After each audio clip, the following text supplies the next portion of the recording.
Prezado senhor ministro, prezada senhora diretora, prezados componentes da mesa, caros colegas, caros estudantes, caros amigos.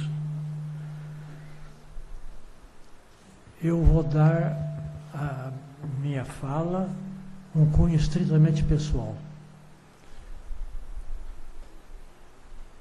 Fernando de Azevedo, para dizer tudo numa palavra, foi um grande homem.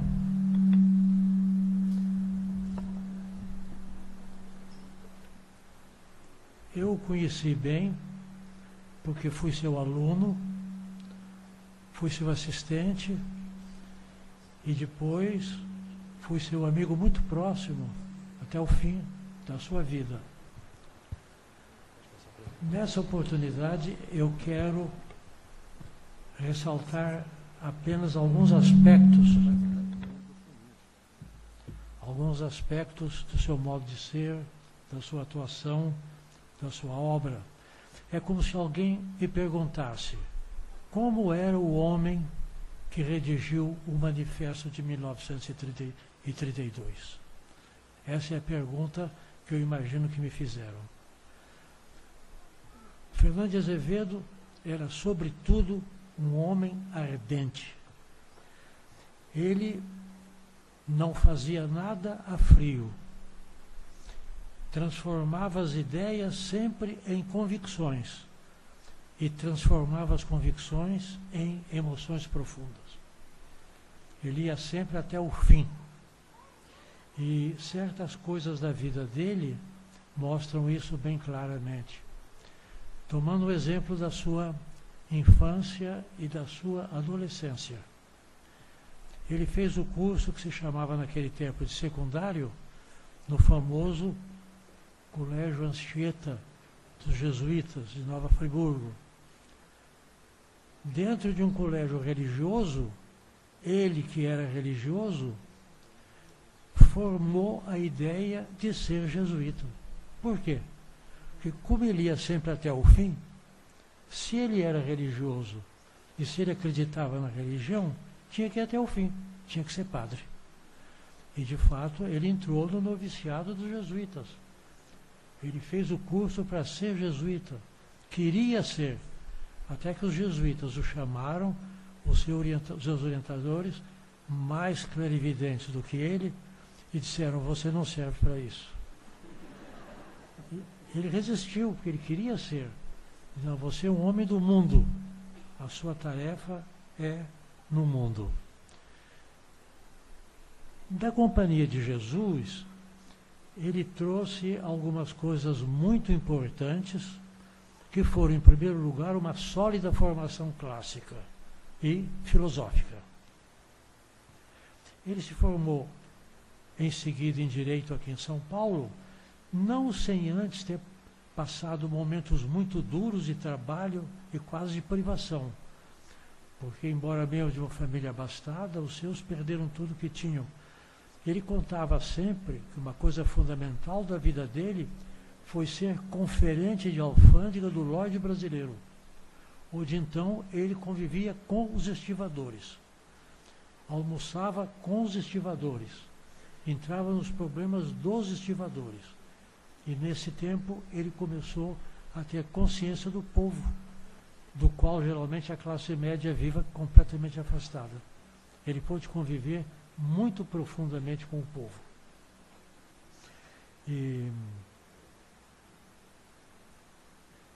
Então temos aí um jovem saído da formação filosófica e das humanidades clássicas que tem um choque duro com a realidade. A partir daí, ele vai combinar o senso da realidade concreta em seus aspectos, às vezes, muito negativos, de miséria, de privação, com essa tradição humanística que tinha até certos toques aristocráticos. Ele guardou da formação humanística, ele guardou muita coisa profunda, guardou muita coisa de arcaico, para ser franco. Ele tinha muito de arcaico nele, o professor Fernando de Azevedo, inclusive a maneira de falar. Ele falava sempre um pouco como quem está fazendo discurso. voz solene, postura. Inclusive ele usava pince-nez, que hoje ninguém mais sabe o que é. Aquele preso aqui, que dá um tom um pouco pedante para a pessoa. Todo mundo já usava óculos e ele usava o pince-nez. Até que depois passou para óculos, voltou para os óculos. Agora, dada a sua formação clássica, ele tinha um dom da língua extraordinário. Não só ele falava com essa correção de porte oratório, como escrevia também assim. O estilo dele é um estilo modulado, rico, de períodos longos, admiravelmente bem construídos. E, de repente, com isso, ele veio para São Paulo, estudou Direito, formou-se na Faculdade de Direito e pôde ensinar latim. Mas, ao mesmo tempo, ele tornou-se jornalista. Então, associou a essa espécie de cultura de elite ao contato com o dia a dia. É o noticiário, é dar a notícia, é contar os acontecimentos. O contato dele com a realidade se deu através do jornalismo. Ele criou combinações muito interessantes que já mostram certa originalidade do seu modo de ser. Ele era jornalista do Correio Paulistano e ele escrevia artigos sobre a antiguidade romana, sobre Roma. Bom, na imprensa diária, a pessoa escrever sobre Roma e despertar interesse é o que os franceses chamam um tour de force. E, de fato, ele despertava o interesse, os artigos dele, ele conseguiu esse prodígio de fascinar o leitor do século XX com artigos sobre a antiguidade latina. Esses artigos estão reunidos num livro muito interessante que se chama significativamente No Tempo de Petrônio. Graças ao jornalismo, aconteceu uma coisa muito importante na vida dele. Ele deixou o Correio Paulistano e foi trabalhar no jornal O Estado de São Paulo. Lá ele fez amizade com Júlio de Mesquita Filho. E essa amizade foi uma amizade das mais fecundas para a história da cultura brasileira, porque dessa amizade nasceu a Universidade de São Paulo. Júlio de Mesquita Filho tinha mania da universidade, martelava nisso. Sem universidade não temos o coroamento do ensino, universidade.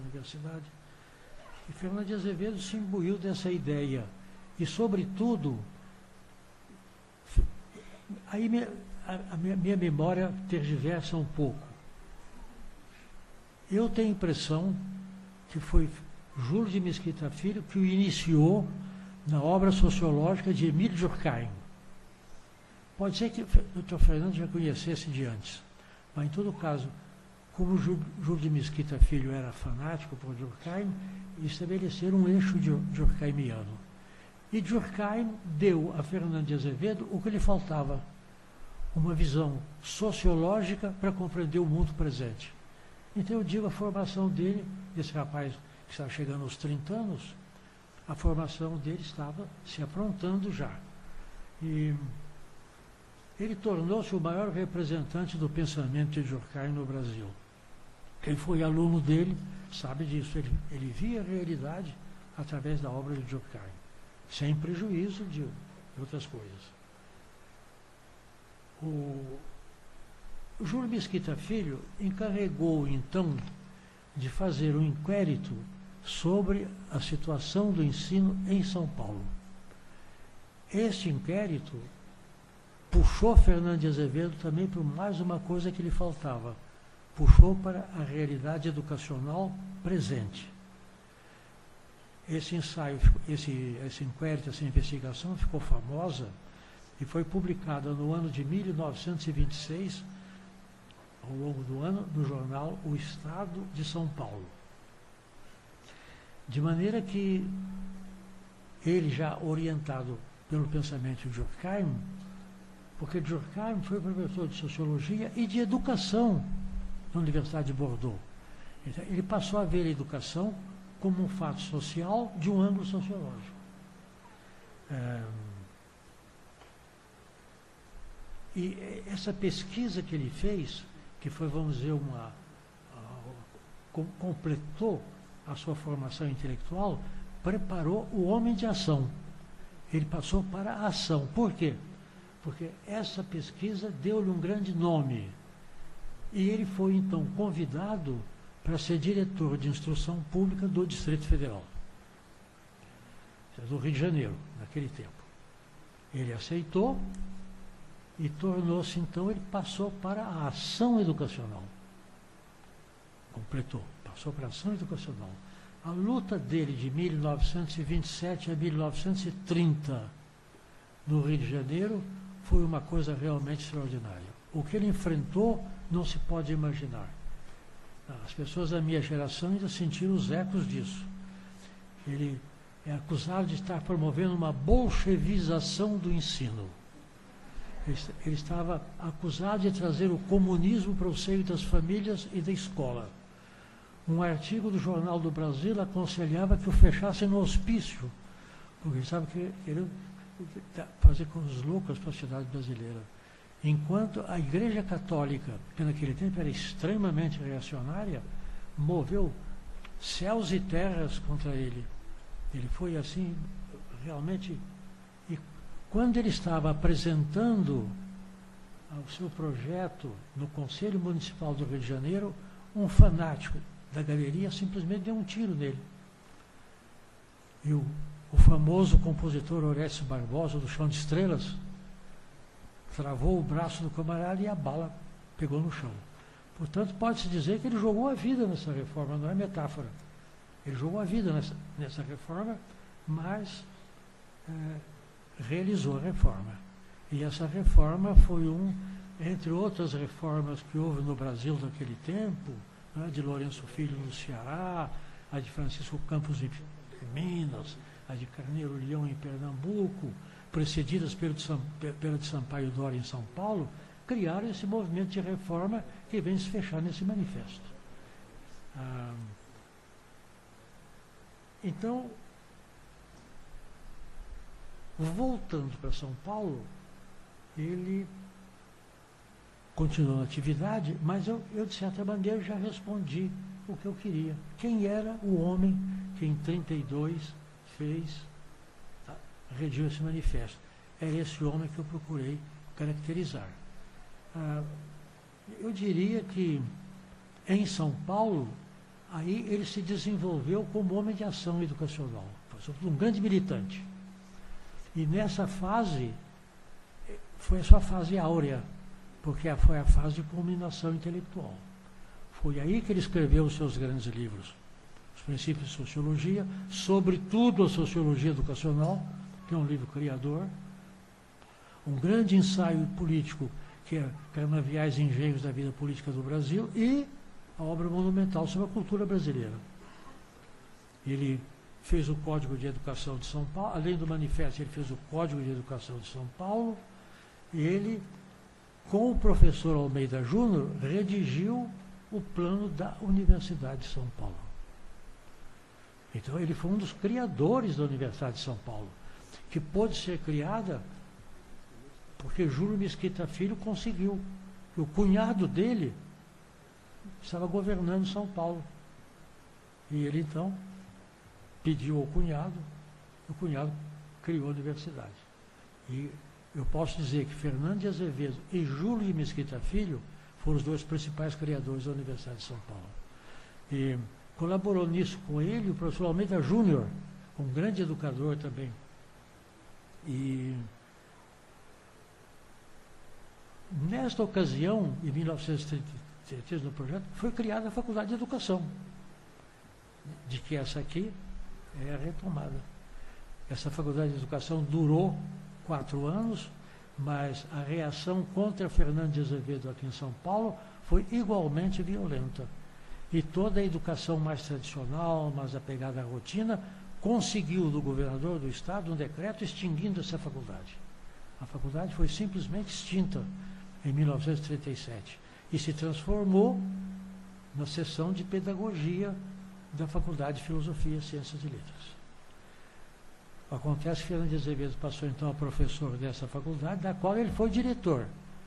E foi ele que organizou, que fez o regimento interno da Faculdade de Filosofia. Eu diria, para terminar, que nesse período ele desenvolveu a visão que ele tinha do humanismo moderno. A visão dele, vista de hoje, tem elementos ainda um pouco arcaicos, mas para aquele tempo ela foi muito avançada. Porque a ideia dele, daquele fermento popular que ele ganhou na mocidade, ele queria uma coisa um pouco utópica, que é formar uma elite, para esta elite conseguir da sociedade uma abertura de possibilidades e poder transformar em elites todas as pessoas capazes, independente da classe social e do nível financeiro. É um pouco utópico, mas é muito bonito. Justamente ele queria uma igualdade grande através da educação, criada por uma elite que tivesse um alto senso do social.